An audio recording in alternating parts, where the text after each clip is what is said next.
ई counselling का registration सैनिक school 2026 के लिए नहीं किया है, तो मैं बता देता हूँ कैसे करना है। और याद रखिएगा यहाँ पर चॉइस फिलिंग नहीं हो रही है, तो ये प्रॉपर ई काउंसलिंग नहीं है। तो कई पेरेंट्स का डाउट था कि सर एग्जाम का रिजल्ट आने से पहले ही ई काउंसलिंग कैसे शुरू हो गया। ई काउंसलिंग बेसिकली शुरू नहीं हुआ है, बोलने भर के शुरू हुआ है। आपको सिर्फ रजिस्टर करना है, 5 मिनट का प्रोसेस है। मैं समझा देता हूँ फटाफट से कैसे करना है। उससे पहले मैं आपको बता दूं कि लास्ट डेट जो है वो 21 फेब की है, तो लेट मत करिए, कुछ ही टाइम बचा है। इससे पहले पहले रजिस्ट्रेशन कर लीजिएगा। रजिस्ट्रेशन में क्या क्या होने वाला है वो बता देता हूँ। और पेरेंट्स का ये भी डाउट था कि करेक्शन विंडो जो लिखा हुआ है ये क्या चीज है। देखिए, सबसे पहले तो आप ये नोटिस देख लीजिए। ये सैनिक स्कूल सोसाइटी ने नोटिस डाला हुआ है, जिसमें बता रखा है कि ये एक मैंडेटरी स्टेप है, जिसमें बच्चों को यानी कि आपके स्टूडेंट को रजिस्ट्रेशन करना कंपलसरी है। उसके बिना आगे चल के एडमिशन प्रोसेस में इश्यूज आ सकते हैं। ये जो ई काउंसलिंग वाला जो प्रोसेस है, इसमें कोई भी एजेंट या कोई भी दूसरा इंसान आपका नहीं कर सकता है। हर चीज आपको ऑनलाइन ही करनी है और उसकी कोई भी फीस नहीं है। तो कोई इंसान आपको कहता है कि हम ई काउंसलिंग करा देंगे और आपके बच्चे का सिलेक्शन हमारी तरफ से हो जाएगा, आप हमको 50,000 रुपए दे दो, उनको ट्रस्ट करने की जरूरत नहीं है। आपको रैंकिंग के बेसिस पे होगा, कोई जुगाड़ नहीं लगेगा। ये इस पीडीएफ का जो लिंक है, या फिर मैं इस वेबसाइट का लिंक आप लोगों को डिस्क्रिप्शन में दे देता हूँ। वहां पर से आप लोगों को क्या करना है, उसको ओपन करना है और यहाँ पर न्यू रजिस्ट्रेशन पे क्लिक करना है। जैसे ही न्यू रजिस्ट्रेशन पे क्लिक करेंगे, यहाँ पर आपका ये पेज ओपन होगा। स्टूडेंट का एप्लीकेशन नंबर ये आपको एडमिट कार्ड में दिख जाएगा। ये एप्लीकेशन नंबर जो है उसको आपको डालना है और वेरीफाई करना है। जैसे ही वेरीफाई करेंगे, नीचे आप लोगों के आएगा ईमेल का, आपका ईमेल लिखा हुआ आएगा और आपका फोन नंबर आएगा। आपको कुछ नहीं टाइप करना है, उसमें एक ऑप्शन आएगा ओटीपी सेंड करने के लिए, उसको आप क्लिक करिएगा तो आपके मोबाइल नंबर पे और आपके ईमेल पे ओटीपी जाएगा।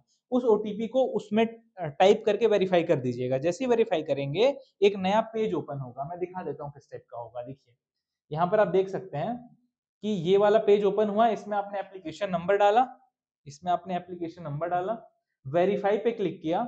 उसके बाद ईमेल आईडी मोबाइल नंबर आया, आपने सेंड ओटीपी किया। जैसे ही ओटीपी को सेंड किया आपने, ओटीपी आपके मोबाइल नंबर पे और आपके ईमेल आईडी पे जाएगा। उस ओटीपी को आपको डाल के वेरीफाई करना है। एंटर ओटीपी में आपने डाला, वेरीफाई किया। जैसे ही आप वेरीफाई करोगे, ये बोलेगा नीचे कि सेट पासवर्ड। तो पासवर्ड भी आपको अपना नया बनाना है। अब देखिए यहाँ पर कंफ्यूजन क्या है लोगों को कि सर हमने जब रजिस्ट्रेशन किया था उस टाइम पे हमने एक पासवर्ड बनाया था, क्या वही पासवर्ड इसमें डालना है? आपकी इच्छा है। यहाँ पर आप नया पासवर्ड सेटअप कर रहे हो, क्यों? क्योंकि ये नया रजिस्ट्रेशन है। आपने जो रजिस्ट्रेशन किया था वो एग्जाम में अपीयर होने के लिए किया था, जो कि एनटीए नेशनल टेस्टिंग एजेंसी कराती है। तो वो डेटा उनके पास था।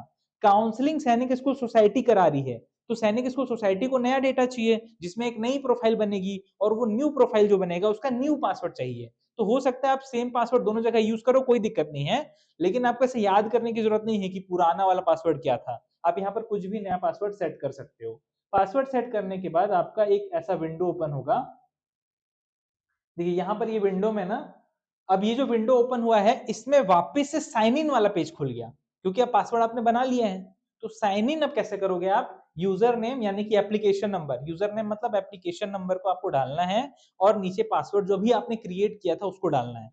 कैप्चा डालना, कैप्चा डालने के बाद आप साइन इन कर सकते हो। जैसे ही साइन इन करोगे, यहाँ पर डेक्लेरेशन आएगा, इसको एक बार रीड कर लीजिएगा। कुछ खास ऐसा नहीं लिख रखा है इसमें। एग्री कर दीजिएगा, आई एग्री। जैसे ही एग्री करेंगे तो बहुत छोटा सा एक स्टेप आएगा आपके सामने, जिसमें आपको ये चीज दिखाई जाएगी, माई प्रोफाइल। ठीक है, माई प्रोफाइल में कैंडिडेट के बारे में सारा डिटेल्स लिखा हुआ रहेगा। और ये यहाँ पर आप देखोगे तो एआई रैंक लिखा हुआ है।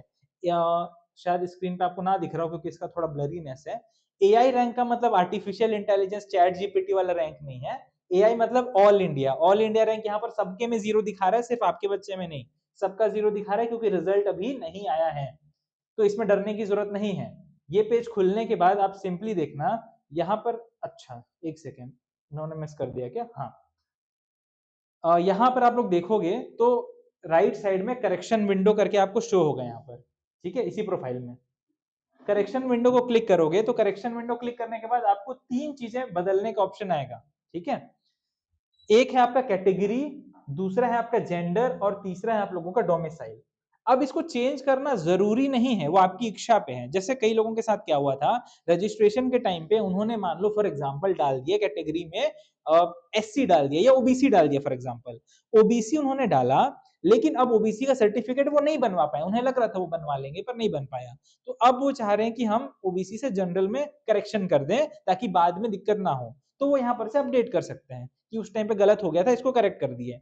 या फिर फॉर एग्जांपल आपका डोमिसाइल है, आप मान लो छत्तीसगढ़ से बिलोंग करते हो, लेकिन आप उस टाइम पे महाराष्ट्र में थे, आपने महाराष्ट्र का डाला था, अब आपको लग रहा है कि आपका जो लीगली जो डोमिसाइल आने वाला है वो छत्तीसगढ़ का आएगा, तो छत्तीसगढ़ को सिलेक्ट कर लेना। 99% में केसेस में आपको चेंज नहीं करना पड़ेगा। तो वो 1% पेरेंट्स से मैं बात कर रहा हूं जिनको चेंज करने की जरूरत पड़ेगी, बाकी आप चल रही है, ठीक है, इसमें कोई टेंशन की बात नहीं है। इसको नहीं भी बदलेंगे तो कोई दिक्कत नहीं है, अगर ये सारा करेक्ट है तो यहाँ पर आपको डिक्लेरेशन बॉक्स में टिक करना है और सबमिट कर देना है। यहाँ पर ये जो प्रोसेस हुआ पूरा बहुत छोटा सा प्रोसेस था। आपने सबसे पहले ई काउंसलिंग का रजिस्ट्रेशन किया, यानी कि आपने सैनिक स्कूल सोसाइटी को मैसेज दिया एक तरीके से कि आप काउंसलिंग करवाने को तैयार हो। तो इससे क्या होगा, सैनिक स्कूल सोसाइटी उसके हिसाब से डेटाबेस क्रिएट करेगी कि भाई कितने लोग अप्लाई करने वाले हैं काउंसलिंग के लिए, तो उसके हिसाब से डेटा उनके पास रहेगा। तो रजिस्ट्रेशन छोटा सा प्रोसेस आपने किया, फाइनल प्रोसेस नहीं है ये, रिजल्ट के बाद फाइनल प्रोसेस होगा ई काउंसलिंग का, जिसमें आप चॉइस फिलिंग करोगे, वो बाद में बताऊंगा कैसे करना है। ई काउंसलिंग का रजिस्ट्रेशन आपने किया छोटा सा, और उसमें करेक्शन विंडो पे जाके आपने क्लियर कर दिया कि भाई मेरे को कोई करेक्शन की जरूरत नहीं है, मेरा तो सारा सही है, मेरा कैटेगरी सही है, जेंडर सही है, मेरा डोमिसाइल सही है। तो इस तरीके से आपका ये प्रोसेस कंप्लीट होता है।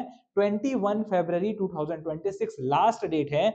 कोई भी दिक्कत आ रहा है आप लोगों को तो नंबर आपको यहाँ पर दिखाई दे ही रहा होगा, ये रहा ये, हाँ 6266724105। इस नंबर पे आप व्हाट्सएप करिए, कॉल करिए, आपकी हेल्प की जाएगी। अगर आपको नहीं बनता है रजिस्ट्रेशन करना ऑनलाइन, आपको नहीं समझ आता ऑनलाइन कैसे करते हैं चीजें, तो आप हमसे बात करिए, हम आपका रजिस्ट्रेशन अपने साइड से कर देंगे। हम कोई कॉस्ट नहीं लेंगे, आपसे कोई फीस नहीं लेंगे। एज अ स्टूडेंट आप बस हमारे सब्सक्राइब कर लीजिएगा channel, that is sufficient for us.